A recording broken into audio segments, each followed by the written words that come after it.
In a world crying out for a top 10 show, John Roca and Matt Nost are here. So grab your assigned seat, sit back, and enjoy this week's Top 10. Brought to you by the Schmoes Know Network. Take it away, boys.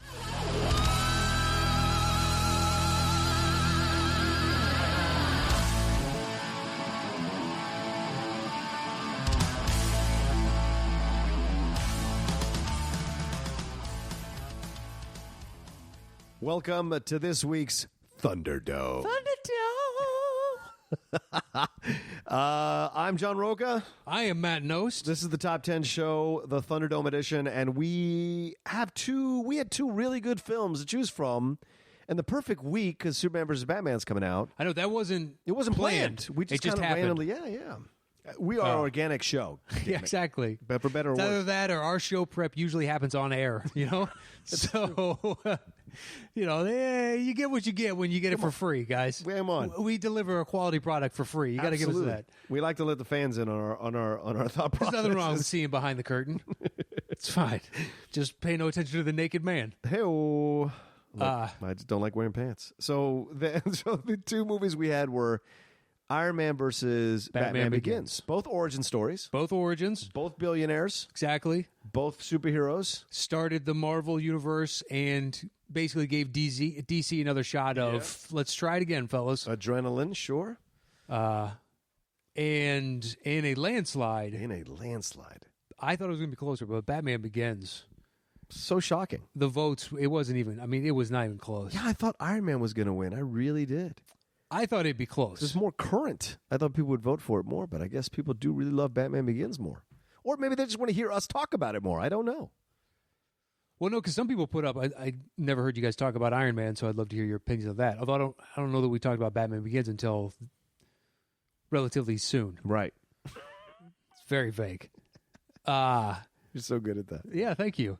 I appreciate that, It's the unheralded stuff. Totally. That I'm the proudest of. So for someone to point it out, it feels extra good. There we go. It does. All right. It's really a question of, is my ego that big or that small? Is my self-esteem so high or so low? Because there's only two ends of that spectrum. Right. There is no middle ground. I can't speculate. Yeah, I'm sure you can, actually. No. I'm sure you can. I would never dare. But yeah, Batman tore apart. his ass. Wow. We had 200-something shocked. votes, and it's probably 4-1 for... Maybe people were caught up with the tournament and then couldn't vote for Iron Man. They're caught up watching the... I don't know. No. Because Not our fans. that post reached every person on the Facebook page and people outside of it because we exceeded our numbers. It really did. So, I don't know what the Venn diagram for college basketball and movie love in this That's country true. are at that age. Especially at our fans. Sure. Because there is some of course, crossover. but our sports movies were not the biggest, most listened to ones that we've had. So No, it was not. yeah, so let's be real, and I'm okay with that. I've accepted that. Listen, I'm okay I love with it. sports movies. Do they both get it do. wrong more often than they get it right? Yes. Yes. But when they get it right, it's pretty fantastic. Yeah. Which they do with Batman Begins. How do you like that Yeah, segue? Nice. Thank you. Kaboom. That could be our fifth show, and we just do great segues back and forth and No. back and forth I and don't want back to do and that. forth. You don't want to do that? No, it seems too challenging. It's It seems like an improv game. I hand you something, and then you go one sentence, and then hand it back to me, and I have to create back and forth. It's a great show. Yes, and Yeah, but no. I don't for an wanna do insane person, it's just never-ending loop. It's a soundtrack to somebody's madness. Yes. So anyway, if you're a new listener to the Thunderdome, just know that what we do is we put two movies up against each other, as Mad Max Thunderdome. Two movies enter, one movie leaves, and then we talk about it. We break it down. We revisit it. Whatever you vote. Yeah, whatever you vote, whatever the fans vote for, we revisit and talk about. And it seems to be going well. We're getting nice responses. People seem to enjoy our breakdowns of these movies and revisiting them. Some people, for the first time, I'm kind of looking forward to whenever we make the decision to do two movies we hate, because then it's pure Thunderdome. Right. They're both getting bloody in this. Right. One will fucking exit, but we just get to shit on something for half an hour. Oh, by the way, on Twitter, did you see that one guy offered to pay for us to do our NBA podcast, to pay for the bandwidth? Really? I'm not joking. Well, Let me Okay, see well, his- then let me pull his name up. Hold on. I want to give him credit. Can I put my feet up there? Is that okay? Absolutely. I don't care. Well, you know, some people do. Worse has been on there. Hello. I don't know, man. The bottom of sneakers are pretty disgusting, so that's saying something, you know? Stop it. Chris Alexakos, he has said he will put up the money for us to get the bandwidth to do an NBA podcast as we're about to enter the playoffs. And I thought that'd be great, but what network are we going to put it on? I have no idea. Will he be willing to put it on the iHop or iPod or whatever those things are, whatever that network is that your friend is on? Yeah, the sports podcasts I know are all basically kind of independent. Yeah. All right. For the most part, unless they're part of Bill Simmons' new network, and they're all under a canopy, but it's all over the place. Most of it's pop culture. Yeah. If we do one a year from now, we could be. You never know. Bill Simmons. You never know. And we have to thank. Would you say Alexakos? I think it's Chris Alexakos. I think it's Chris who was a big thank fan you, of us Chris. doing it. Yeah, thank you, Chris. Maybe we'll have to finally shit or get off the pot. Hey, I've been sitting on the toilet this whole time. That's what I'm saying. Shit or get off the pot. Right. What are you doing? It's time for you to join me next in the join. So it's toilet. a communal poop. That's Is that what we're saying? That's what I'm saying. God, it's or so we're Romans. Absolutely. Yeah, I'm happy to be a Roman. It's a big public shitter. That's an empire. You're making fucking eye contact with somebody across from you. That's got to be a weird. You know what I mean? You ever seen I've never been to Rome itself or seen a Roman bathroom, but where they have the scalloped out butt imprints. Just like, wow, this was really busy in here. There's 20 dudes pooping at the same time. Look at that train. It is way off the tracks. It's way off. That's fine. It's Thunderdome. It's what you get. This is what you asked for. It's what you signed up for. Technically, you did not. There's no legal binding contract. There really but isn't. by download, thank you for the download. If you don't like the show, absolutely, yeah. we're just going to turn into Roman poop talk for the next 25 minutes. So let's enjoy. I fucking hope not. Back to Batman Begins. Anyway. It won. Thank you, everybody, for voting. Actually, this week's Thunderdome is going to be a badass matchup. Totally. We're going David Fincher. And we're going Fight Club versus Zodiac. Yep. Versus Zodiac. Yeah. We both have, we told each other what we wanted to, or what we would choose. We have yet to win. No, that is not true. I would have chosen Batman Begins this week. Really? I would have chosen Iron Man. So this is the first time we've split.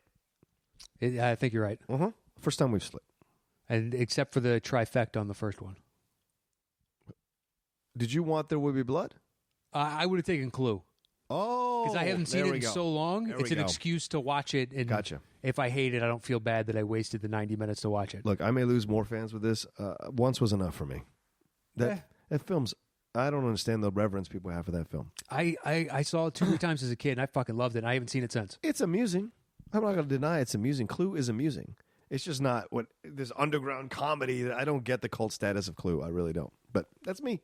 I also don't get the cult status of Goonies. So what can I tell you? Well, that's just been established. You have no soul. Come on, That's no. what it is. I think we established that you have no soul. We established I that love have a black Goonies. heart. I love Goonies. I can hear Jimmy. I'll tell you that. I can hear Jimmy. Anyway, so let's get to it. Batman Begins, origin story. Christian Bale, Christopher Nolan directed it. Liam Neeson as Ra's al Ghul, Ken Watanabe as the fake Ra's al Ghul, Katie Holmes, Cillian Murphy as Scarecrow. Is it Killian or Cillian? Well, it's Cillian as I've heard it. Okay. If any Irish people want to correct us, I believe it's Cillian. And Tom Sizemore as Carmine Falcone. I think Falcone, or what is it? Oh, yeah, no, Falcone, the mob boss? Yeah, the mob boss. Yeah. And then Tom Sizemore? Oh, and Michael Caine is no Tom Sizemore. That's what you said. Tom Sizemore. No. It's Tom Wilkerson or not? John Wilkerson. That's what I meant. Sorry. You said Sizemore. That's what Did I threw me really? off. I was Oh like, shit! I'm as sorry. who? Who's Tom Sizemore? I just watched this. I was doing so well. Michael Caine is Alfred. Morgan Freeman is Lucius Fox. I think that's everybody. I haven't seen this in a couple of years. Harvey Dent wasn't in this one. He's in the second. No, he's in the second one. Yeah. He shows up early. Yeah. That's where on the rewatch that so when I watched this for this show, Batman Begins, then I turned around and I watched the first hour of Dark Knight. Yeah, you did. And that's the only part that throws me off on the Dark Knight is when the mob guy pulls the gun on the stand, then it goes click, click, click, and he decks him, takes apart the gun, and then has the witty one-liner to close the whole scene. I was like, this felt like we were reaching. Mm-hmm. It's the only... I noticed it before, but and watching it, I was like, "Ooh." You have to overlook that Harvey Dent parts to enjoy Dark Knight. That's my opinion. Oh, after that, I don't mind it. I'm not the biggest fan. I think Aaron sometimes can overplay certain moments, and it bothers me when I watch him. I think he's a good actor. But I blame the script on that one, just because it's like, hey, you do this, bing, bing, bing. It's like the perfect scene of all time. Life doesn't go that way. Rachel. It drove me nuts. Always drove me nuts. Anyway, so origin story. So Matt, what did you think about it, revisiting it after all this time? Because it's been 2 or 3 years, you said. It more than holds up. Yes, it does. I appreciate it more now. Absolutely.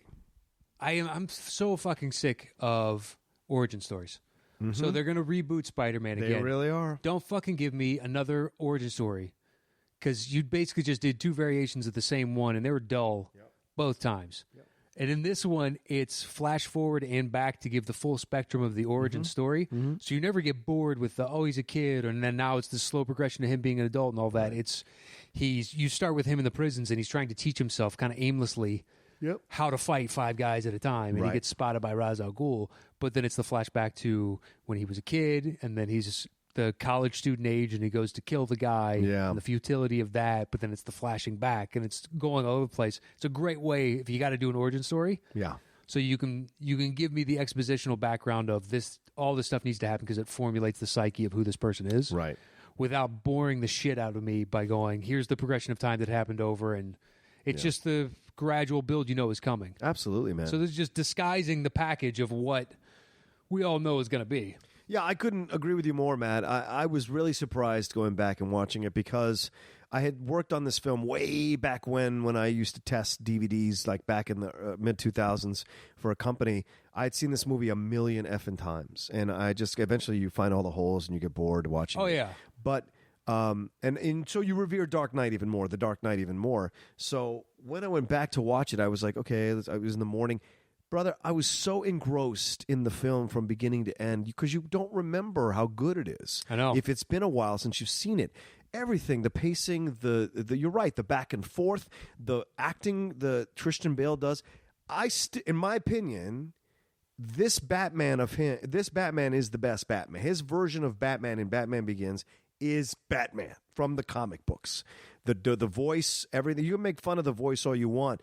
But he's supposed to have some kind of. It wasn't Michael Keaton's voice. Yeah, he has a thing. The way he does his voice, the way they alter his voice, works for the Batman character because his voice is supposed to have this real dark, menacing, loud power out on the streets. If you've read the comic books, and so when he's having that scene with Katie Holmes after she's been attacked on the subway or going to be attacked on the subway, and he's like.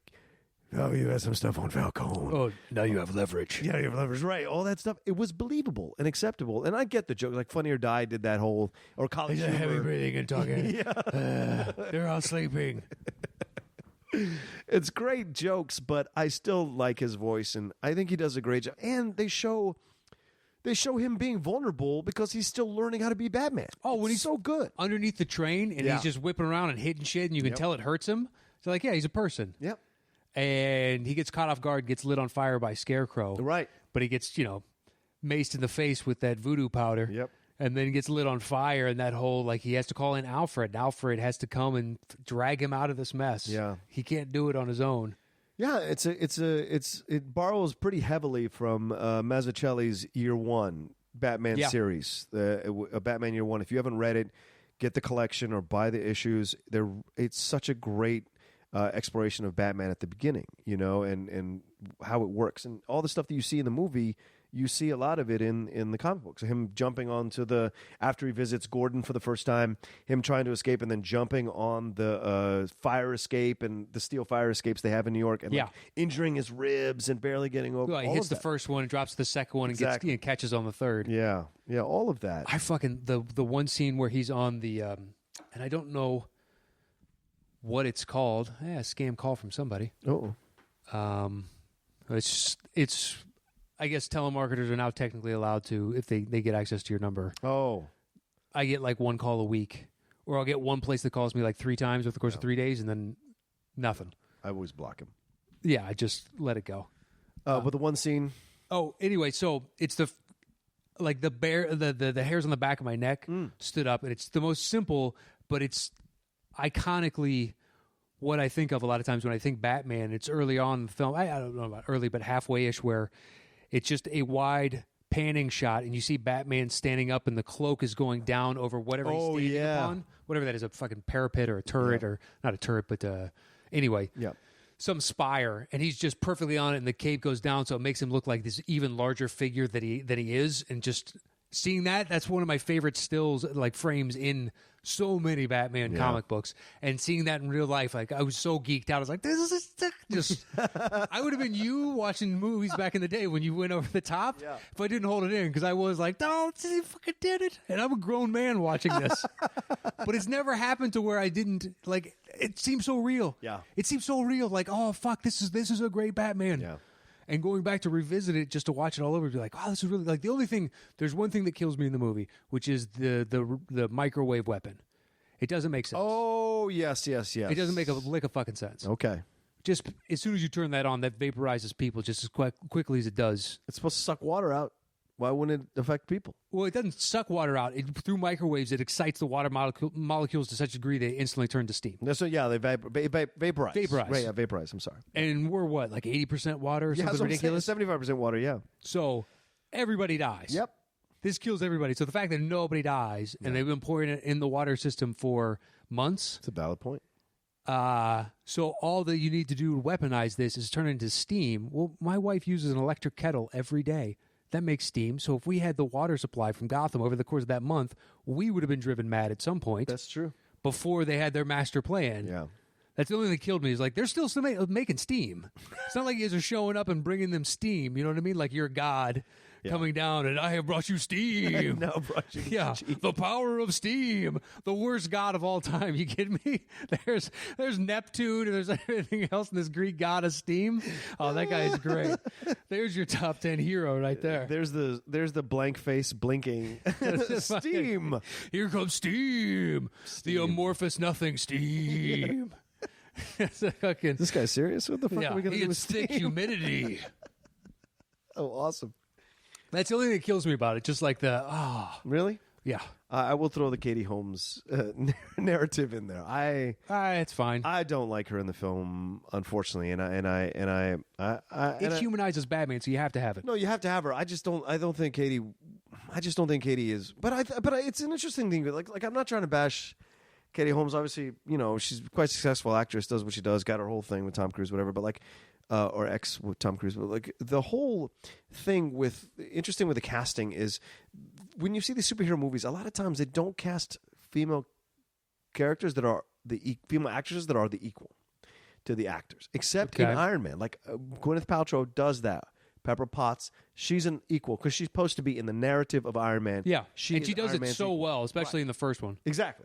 But in all the Batmans, and even Maggie Gyllenhaal, who is a fantastically powerful actress, is kind of thrown away in The Dark Knight. She's not really that big of a deal. Yeah. And in fact, she's more of a big a deal in The Dark Knight Rises because she dies in Dark Knight. And so it's like, the resonance of her memory still affects him, but not her.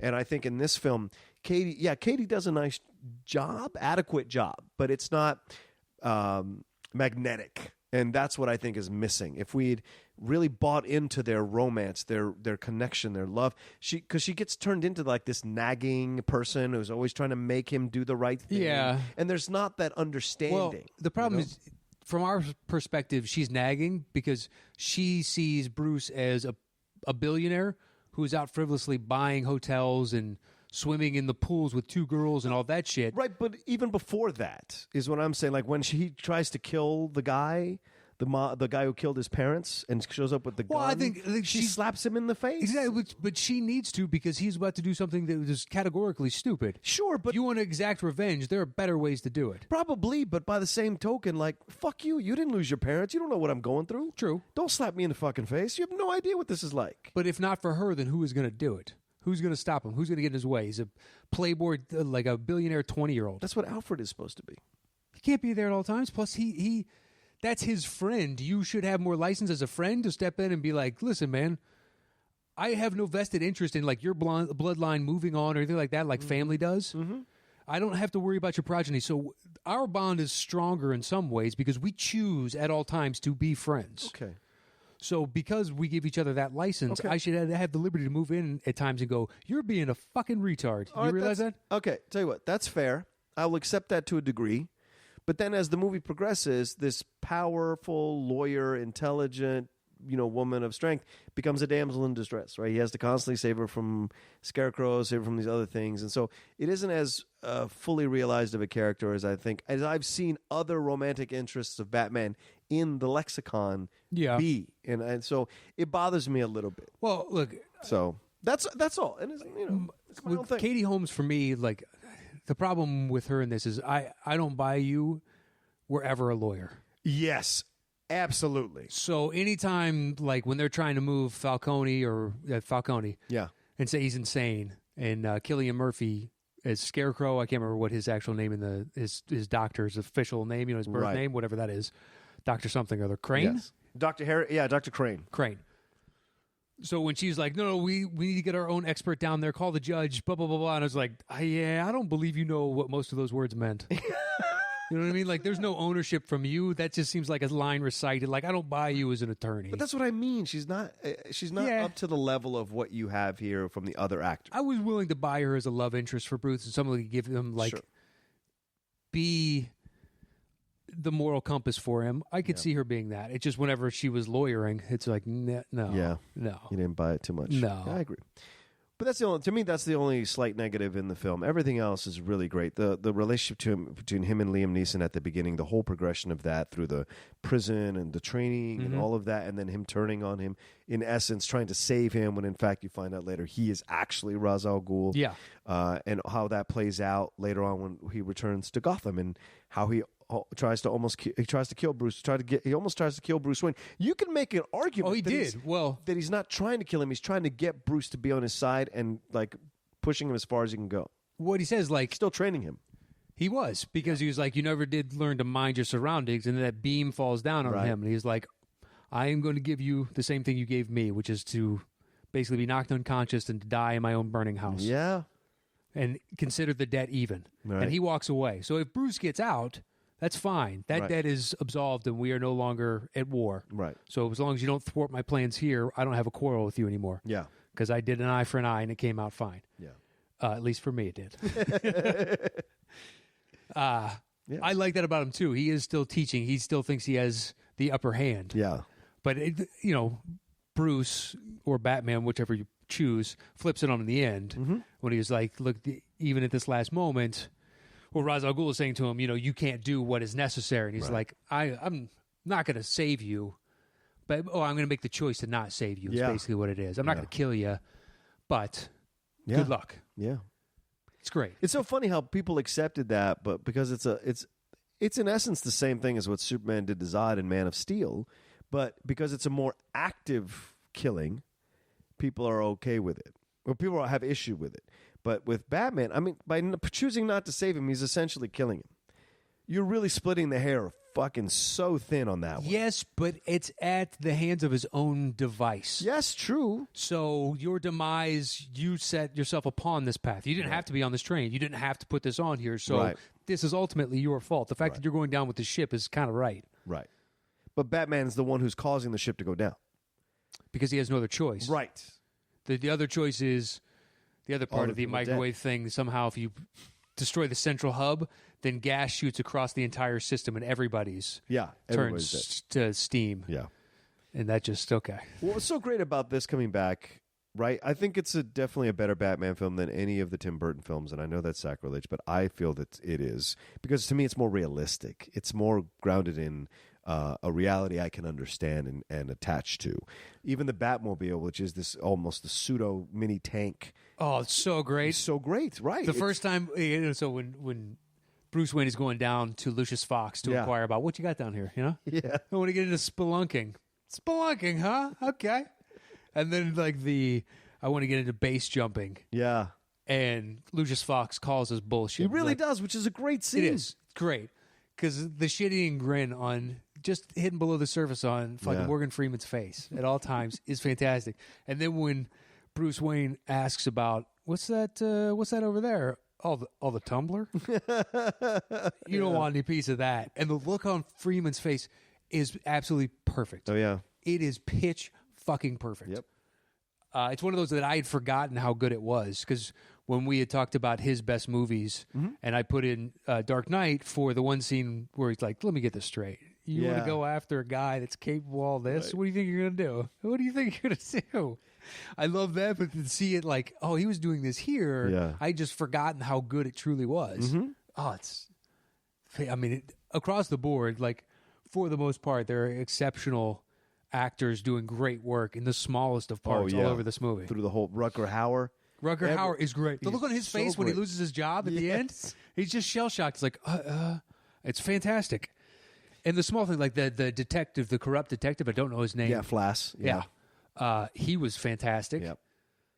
Jim Gordon, obviously. Oh my God, we didn't even mention Gary Oldman as Jim Gordon. What a great Jim Gordon! It is the best Jim Gordon ever on screen. Oh, it's not even close. Yeah, not by miles. It's better than the animated version of Jim Gordon, and the animated, I think, of the series. Yeah, is the best. Is the overall? Yeah. Because they have so much to play with, and they actually create some interesting characters on their own. Like Harley Quinn comes from that series. Yeah. And that's impressive. Yep. Because it's great that Joker has a sidekick. Right. If Batman can have one, why can't Joker? They are mirror opposites of one another. But to use Scarecrow in the first one with Ra's al Ghul, which is one of the way lower down the totem pole of Batman villains, and the setup for Joker at the end with the card, but to execute so well with Ra's al Ghul and Scarecrow is so impressive that Chris Nolan, with no real previous superhero history, just crushes it. It's an amazing property or franchise that is rich with characters. Tons. There's so many good villains. Yeah. Batman is spoiled. I mean, to the point where you can have Gotham exist, where the Penguin and the Riddler are the two main villains, the Gotham TV show, and it is those two guys playing those parts are great.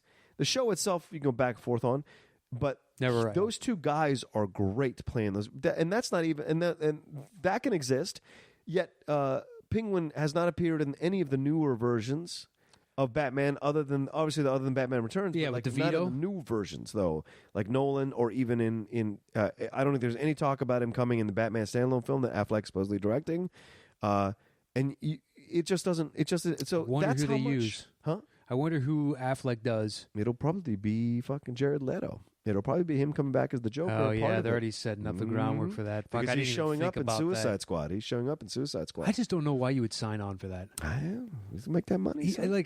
Who, Ben Affleck or Jared Leto? Jared Leto. Why wouldn't he? That's great stuff. It If you is, can but at the same create time, your own version. you just saw somebody, knock a walk-off grand slam home run. You did. So you don't want to be the next guy. You want to be the next guy after that. Well, So that now there's been something to critique the direct, and then just be like, I'll follow after that. I think there's a legitimacy to your point, Matt, in that there should have been more years between, because a lot of people contend that Nicholson knocked it out of the park in his He did. version. But now after seeing we Ledger, it's like not even close. But we waited this long to get Ledger. True. Right? And so maybe we should have waited a little bit longer before we get Jared Leto, so the public could forget a little while. Well, especially with that's a good point. all the fucking Batman characters Yeah, there yeah. are. If you want to pull from, the animated series, there's tons. There's that one that's a dummy, that's a gangster. Yeah, the that guy is great. Yeah, the Doll Master. Yeah. Or the Toy Master, rather. oh shit, Ghetto Birds. Hello. Oh, this happens all the time. I used to live not far from here. I get shot. Yeah, you tune it out after a while. You really do. And then now at my house, I've only heard 1 in 2 years, and it's so Oh. foreign. Just like, Must be oh fuck, nice. Ghetto Birds, forgot about that. It must be nice, dude. I close the windows when they roll around. Oh, dude, I lived in Silver Lake, Yeah. and it's 5 nights a week. Oh, God. Fuck. Oh, yeah. Of course it is. I mean, it's 5 fucking nights a week. You just drone it out. I've heard gunshots Yeah. to where I know it was only a couple blocks over, Yeah. and you're just like, that sucks. That's right. That sucks. I'm going to close the windows. Yeah, big city. Yeah, you've got so many, because Penguin, Catwoman, the Huntress, Clayface. Clayface, absolutely. Oh fuck! Now I'm blanking. What, After Two-Face, Harvey. Two-Face, yeah, but they you got just Harvey. did. They've done it Penguin, twice. I think you do Scarecrow. Riddler again and do it better than Jim Carrey's. The Mad Hatter. Mad Hatter would be a good one. Yeah, there's so many that you can play with. I know he's got 1 million. Yeah. Batman's the anomaly. It's just like he's been around for so long, and they just So figured many. out how to play against another, because they're all the villains for the most part are normal people too. Right. Outside of like Clayface, that's a scientific experiment gone wrong. Right. Well, even the new ones, like Black Mask, is a fantastic villain. If you have it's a new over the last 10 years they've created Black Mask, which is this like no skeleton. idea. Yeah, it's like the skeleton gangster. He's black face, he's like the Red Skull, except it's black, and he's a gangster, and he runs the town. and he's just a formidable foe. And they used him in Under the Red Hood, I think, is the animated one that they used him in. It was great. I've seen that. Okay, so maybe I just wasn't paying attention. The name didn't He click. wears the white suit and everything. It's great. You know? Oh, I know exactly what you're talking about. Yeah, and that's a new villain. All right, it's kind of like a Kingpin knockoff. Yeah, almost. Yeah, yeah. Except he's not. That's when I saw because I've seen that direct to DVD or whatever release. Yeah, the Under the Red Hood. But Jeff Loeb created a bunch of them for Long Night and Halloween. Like he went back and revisited all these, his whole series with Tim Sale. They revisited all these old villains and put them into Mr. Freeze. Yeah, Mr. Freeze. I mean, that's a great one too. That's a great Riddler, backstory. Yeah, there's so much to play with. All of these have these incredibly rich stories, and so that's what's so great about Batman Begins. Is they were able to take two kind of not necessarily central villains and make them work in tandem across the whole film. Well, and as they're teaching Bruce Wayne who he is, they give the backstory of who they are. Yes. And then Scarecrow, there's no fucking backstory. Nope. It's just a crazy dude that's wildly intelligent but unhinged. But you can accept that, right? Because his exploration of the human mind, if he's unhinged, would lead him to a place where he wants to be able to control the human mind. Yeah. And that's what he does with the Scarecrow. And maybe given the right degree, that job isn't that difficult to get. Probably not. To run Arkham Asylum? Yeah. Who wants to do that? It's a thankless job. It really is. Unless you want to fuck with people's minds. Which he does. Yeah, with sociopaths' minds. Yeah. I want to throw a shout out to Thomas Wayne. I think that's one of the best Thomas Waynes, too, like his dad. Yeah. It's such a great... He's being lowered into the... I think it's the best one. To pull his son. Yeah, he's a great... That guy's a good actor. I see him in a million things, and I enjoy him so much when he was on screen. He was great on... he was on Law & Order for 2 or 3 years near the end. He was in... He was the last attorney, a DA or whatever. But, like... He's such a good. It's such a well done film that gives you that feeling of that they have care with this property. They have care with this character, and they understand what they're doing, and they progress him to the point so that when they leave him, he is ready to assume the mantle of being the Batman and what that entails. Because initially, when he's becoming the Batman, he's still having the smirk and he's still figuring it out, like the seriousness of what he's doing. And the injuries and all that. And he's still being kind of smart ass to Alfred a little bit about how Alfred's like, well, if you're going to be hurt or have bruises, we're going to have to come up with stories for whatever. He's like, what do billionaires do? What do billionaires do? All of that.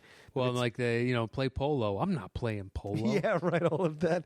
But it's the break because Ra's al Ghul has to come back and mature his ass up one last time. Like, make him come to the next level. Yeah, but the thing, like, the best part is you could already tell that he was at that point, but when he's in the party and he sees Ra's al Ghul and he makes the switch of, I know how to get everybody out of here in 2 seconds, and I don't give a damn about my reputation because now I'm just like the bad boy billionaire. Yeah. And I just kicked everybody out, and I'm still got my billions. You guys are going to love me tomorrow. You love me till I'm broke. Because you're sycophants, Right. And it's great. You can play up that whole angle. Yeah. And he gets them all out, and Roz is kind of like, all right, I'm impressed. Like, you're willing to, I thought you would hold on to this because you wanted to be liked. No, you genuinely are trying to protect them. Well, and Matt, what you brought up to a couple minutes ago was a great point. Christopher Nolan had no previous superhero movie experience. He'd done Memento, and then Insomnia he had before that, and then he had one other big one right before this, didn't he? There was a black and white one that announced him. Oh, Pi? Was he Pi? Was that Pi? No, that's Aronofsky. Yeah, Aronofsky. I don't know. Fuck, I'd have to look. The Following or something like that. Isn't that what it's called? Okay. Something. Anyway. But yeah. But to come into this, and also to take a property that's beloved, it's been in the public zeitgeist or lexicon for, 90 to 100 years at that point? Yeah. Something along those lines? Following, that's the yeah, Memento and Insomnia, and then Batman Begins. Yeah. Oh, The Following was the first one? Following is the first one. Yeah. I don't know that I've seen that. Yeah, it's a black and white one. It's interesting. Anyway, yes. But anyway, to take that on, where there's numerous generations that have poured hours upon hours upon hours into reading this comic book and following and knowing all the different superheroes and the villains, rather, and like his relationships and all the things they've done in the past, and to choose two lesser knowns, unless you really read the comic books, especially from Ra's al Ghul. Yeah. Because Scarecrow's one you can easily pepper in all kinds of different, it's this dysfunctional guy. He fits in all kinds of dysfunctional situations. Whereas Ra's, it has to be an overall architectural story where he's manipulating and pulling the strings on a bunch of different stuff. Yeah. And it takes like numerous issues to see the entire depth of what he's done. Yeah. And then how Batman gets it all come crashing down on him. Yep. And it's great. It's fun. And then Scarecrow will come in for like 2 episodes. Right, You know what I mean? Or 2 comics. Yeah, 2, Just like comes in, he's a fucking bomb that explodes. Yeah. And you got to deal with his bullshit and then you're done. Whereas Ra's is a thinker and he's using his brain. So you got to, use your intellect to outmaneuver him. Mm-hmm.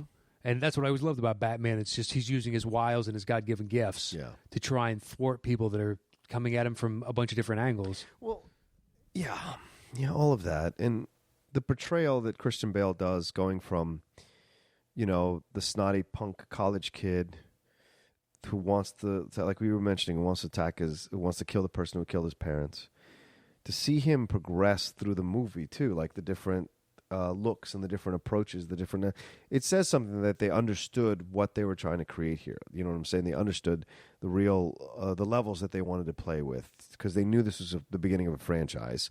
So you had to lay the groundwork of this character, the foundation of this character, and see how he still has this kind of impish quality to him at times. Yeah. But still, still his driving force is a noble driving force. Ultimately. Yeah, ultimately, right. It may be flawed along the way, but Sure. he's doing the best he can because he's human. Right.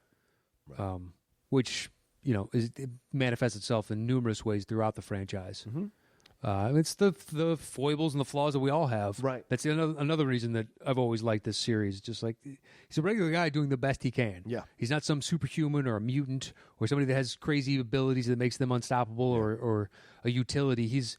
He's advantageous because he's put himself into a place to be advantageous. Yeah, exactly. He's done all the work on the back end to put himself into this position. Yep. So I like a person like that. Yeah. I trust them more because they've done the work and due diligence. Absolutely. And the relationships are what's really important in the movie. Like that's what really decorates the movie. Like the relationships he has with Lucius, the relationship he has with Alfred. With Alfred is Katie, great. With Alfred. Michael Caine so is good. great. Yeah, he really is. Because it's interesting, knowing where he goes to see that he's kind of complicit or on board. Yeah. Really early on with, you want to turn yourself into basically a vigilante? Yeah. And it seems weird that Alfred would be against it, but at the same time, Bruce has been gone and people thought he was dead. And Right. Alfred knew he wasn't, but at the same time, it's like he was going away, so he's just kind of happy to have him back in his life. Yeah. And maybe he had learned something and makes a difference. I don't know. I'm just happy to see the guy. Yeah. I mean, that's very powerful when he hugs the child, Bruce Wayne, after the funeral. Yeah. When the child wants to blame himself for the death of his parents, and Michael Caine won't let him. And then he just says, I miss them. And he holds it and he goes, I do too, Master Wayne. And the look on his face, you can tell how much pain. It's such a great acting job. He has instilled that moment with so much pain inside his face without expressing it all over the place. It's just there in his eyes. Or he delivers that line beautifully at the end of the movie when the house erupts in fire and they drop down the mine shaft. And Bruce Wayne is like, I destroyed everything. Yeah.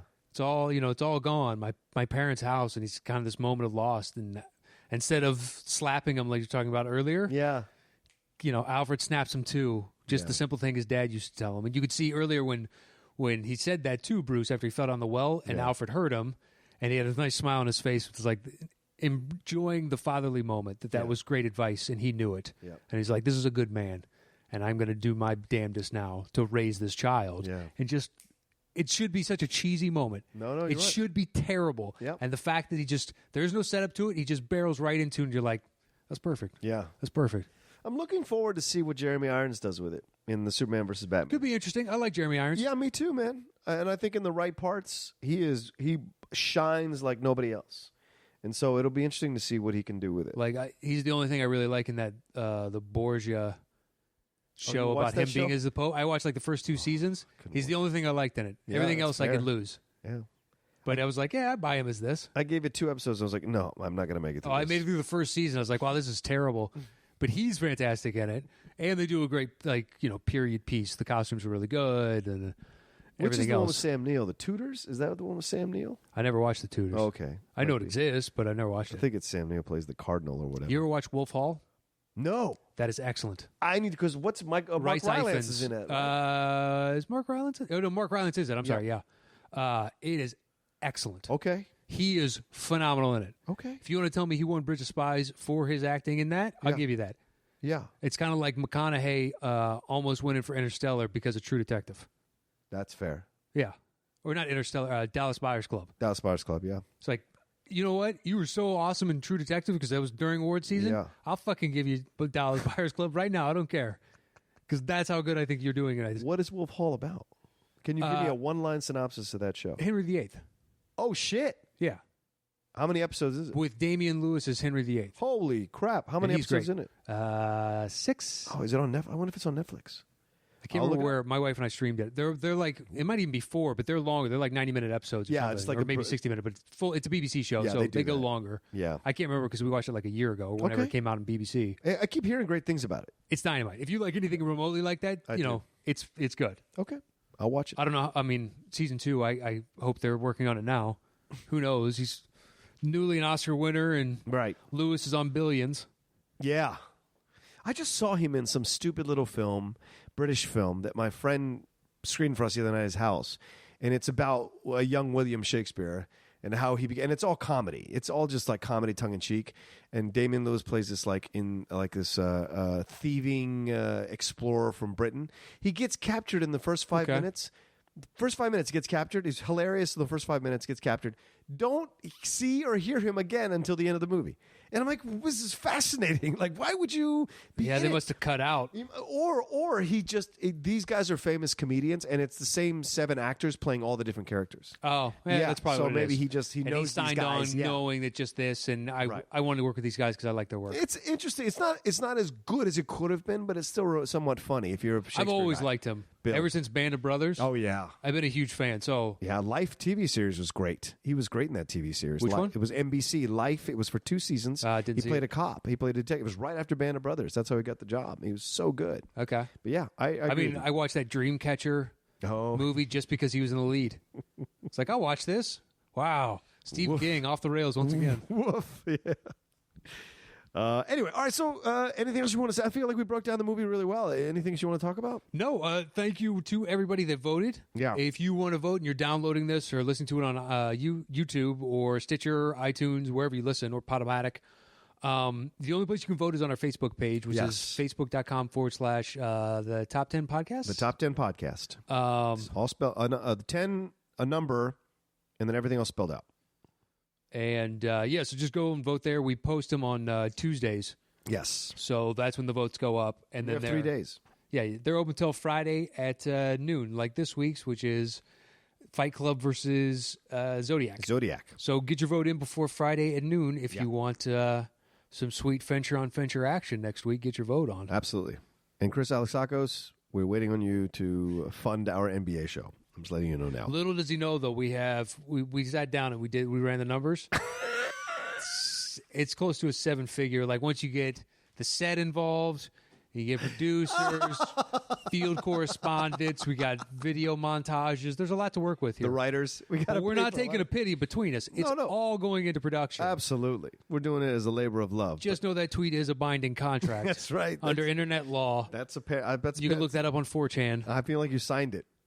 Unless you're claiming your account got hacked. When you didn't read through that long thing on Twitter before you agreed to their rules, this was part of that. This was in subclause 72. Subset A, subset B. All right. Well, thanks everybody for listening so much, giving us some time out of your day to talk about Batman Begins. We hope you enjoyed it, and please keep following us, liking us. Follow Matt at Matt Nost. Follow me at The Roca Says. Follow the show on Twitter at Top 10 Show and on Instagram at Top 10 Podcast. There it is. That's all the plugs. That's it. That's it. Thanks for listening. Bye-bye.